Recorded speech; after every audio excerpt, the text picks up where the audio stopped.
Hey, good morning, everybody. This is Logan Edmonds with Tabernacle Technology Solutions coming at you live for our weekly sort of what the heck is going on in the world as it regards cybersecurity. And obviously, that is more than I can incorporate in one simple weekly podcast, but I try to focus on some of the big stuff, things that I think normal people would care about. Let me go ahead since we're live. Let me share this post just so I can let everybody see what we're doing today.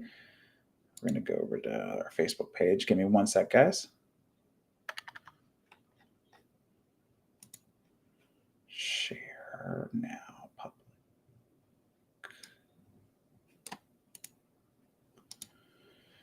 Hope you all are having a wonderful week. I know I am so far. It's only Monday, but happy Monday. Okay, share to group. Connected. Okay, thank you for joining today. I'm going to put this here, put this here, and we'll get started. So, what are we talking about this week? Well, that's pretty straightforward, actually. Today, we are going to be talking about cybersecurity. In particular, there has been an ongoing saga for the last few months that has just been a nightmare in the cybersecurity community. Something called CLOP and the Move It breach. Now, what do these abbreviations mean? Quick primer for those of you who've never heard of this stuff. Move It is a very popular file transfer software that's basically baked into a lot of high-end tools to move stuff around securely. So think, I need to move a file from A to B. It needs to be relatively secure when it gets transferred, so it's not just posted on the internet. And we use this protocol called Move It to move things around. That's a very simplified explanation of Move It. The problem is somebody figured out that there was a major flaw with Move It that could allow anybody to hijack it for nefarious purposes if they knew what they were doing. And a certain gang knew what they were doing. So cyber criminals, especially ransomware cyber criminals, tend to gather a lot of the time into these gangs. One in particular that we're going to talk about today is called CLOP. That's right, CLOP. CLOP ransomware gang has been wreaking havoc over the last few months. They have ransomed and locked down governments, large businesses. They have gone through small businesses. They have just gone everywhere with a hammer on ransomware, all in the effort to get people to pay up to get their stuff back. Because remember, Move It is used to transfer files from one point to another. So CLOP used the Move It vulnerability to encrypt and take away and basically make inaccessible some very highly valued or sensitive data for a lot of companies, governments, and whatnot, saying you can't work. And if you have a backup, which a lot of these companies do, we're just going to post it on the internet and show that you lost the stuff and you're going to get in trouble with governments and regulatory agencies unless you pay us. And this has been an ongoing thing. So this is today from my favorite resource. I'm a huge fan of the bleepingcomputer.com. And the subject line of today's headline is CLOP now leaks data stolen in Move It attacks on clear websites. Well, first off, what does that mean? So there's two different kinds of internets in cybersecurity. There is the general clear web. Clear web is the internet you and I use every day. It has social media. It has various popular websites, our email. It's the normal internet. And then there's the dark web. The dark web is something that is more hidden. You need a special web browser to access it called Tor. You need to know where to go. And up to this point, most of the data that CLOP has been leaking in an attempt to pressure people into paying them has been on the dark web. They've decided to take it to the next level and make it available on the open internet.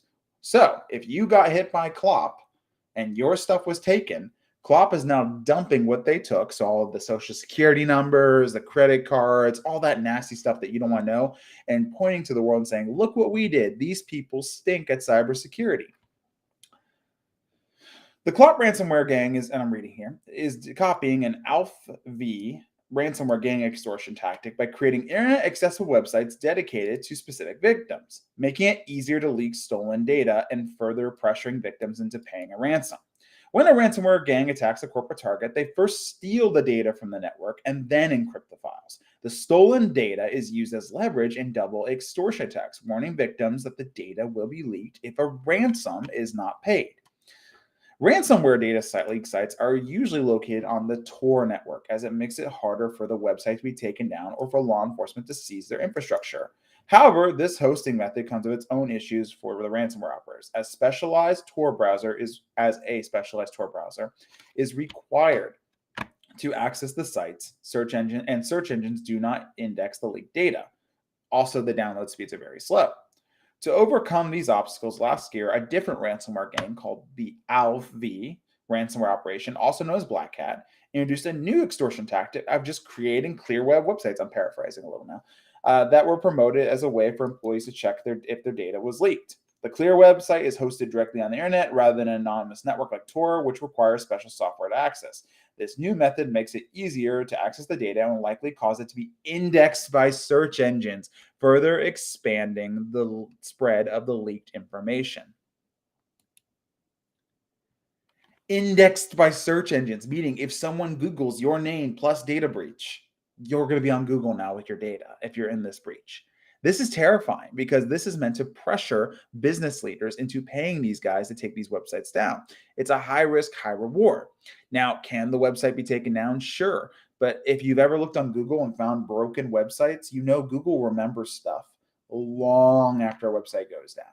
Like, if you go Google some of the older websites that used to use back in the '08, you can probably still find links on Google, but the websites don't work anymore.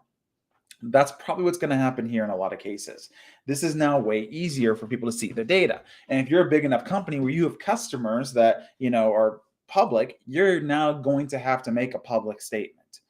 There are laws involving this stuff. When you get data breached, you are required to inform somebody.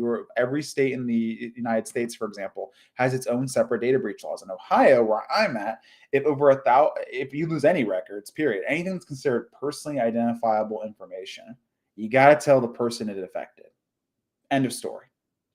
If you lose over 1,000 records, individual records, so it doesn't mean 1,000 people, it means records. That could be an address, a phone number, an email address, social security number, you name it.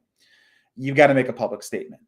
You got to go on record with the local consumer reporting agency. You've got to make some kind of PR statement usually. If you don't, and 60 days goes by, Ohio reserves the right, I believe, and don't quote me, I'm not a lawyer here, but I believe they reserve the right to fine you $1,000 a day for each day of inaction. On top of that, of course, you can be, sued. Not great. Not great at all. So these guys, that's what this end game is. These ransomware actors don't just take your data. They don't just technically encrypt it. They are blackmailing you. This stuff shows the difference. When I was a kid growing up, and especially when I was getting into IT in the early 2000s, 2010s, hacking was a lot of like this, what can we break? What can we do? There was this playfulness to it. It was sometimes malicious, but there was a lot of playful elements to it. Now, unfortunately, the majority of cybercrime we're seeing is monetarily driven. These are criminals looking to make an easy buck at your expense. Klopp is looking to make an easy buck at other people's expense because even if the people they've posted don't pay, well, there are other people that haven't been posted yet that saw this happen and are now pressured to pay. Cybercrime is about making money, and criminals will make money. So what are you supposed to do? Well, obviously, if you get impacted by this, it is important to retain any kind of legal counsel. You need to call a lawyer. If you feel like you've been hacked and you have reasonable suspicion, you need to do two things. You need to call a lawyer, and you probably need to call your insurance if you have it. If you don't have insurance, which again, talk to your lawyer about this. Everything goes on me clear. This is not legal advice. This is just our experience in this. Usually you need to engage what's called a forensics firm and a cyber remediation firm. So incident response. These guys will come in, they're not cheap, and they'll clean things up. They'll tell you what was taken so that you can make an accurate report to the people that were impacted. It's a big mess. You don't want to be in this position. So what do you do? To be quite frank, you need to be proactive. We're seeing this more and more happening. People seem to have this thing where they think because they're, they don't have any servers or their environments in the cloud, they don't have any kind of real risk. Move It was mostly in the cloud. Like these are website services. Don't get me wrong, there's probably some on-prem stuff too. But there are plenty of people who thought that same thing, I believe, and they were impacted by this. We're in the cloud. We don't have to worry about this kind of stuff. The cloud is just somebody else's computer. You're renting somebody else's computer. And if you ever read a terms of service, which I know very few people probably have, if you have, good on you. There's usually a clause in there waiving any kind of express liability that involves your account. I know Microsoft specifically, if you use Microsoft 365, they have a clause in theirs that only says that they're not liable for anything that happens using your username and password. But if your username and password are used to accomplish a data breach, they've recently amended it, I believe, to say they can now reserve the right to sue you for damages to them. You got to manage your own risk. Otherwise, when you get to the point where a lot of these companies are now with CLOP, it's a little too late. They're going to spend a lot of money to get this done, but it would have been so much cheaper to do proactive measurement. Now, I'm not saying the proactive stuff is 100% foolproof, right? Like nobody's saying that. To be quite frank, 100% guarantee of prevention is like saying there's a 100% guarantee you won't ever get in a car accident. Nobody can guarantee that. However, taking reasonable prevention measures can significantly drop your risk percentages from a uncomfortable level to a more manageable level. And I like using this analogy of customers. I use the car analogy I just sent to you, right? Like I can't guarantee I won't ever be in a car accident, but I feel like I drive pretty safe. I wear my seatbelt. I have a modern car with all the fancy safety features, the new airbags, the collision technology, the mirrors that flash at me when someone's in my blind spot, right?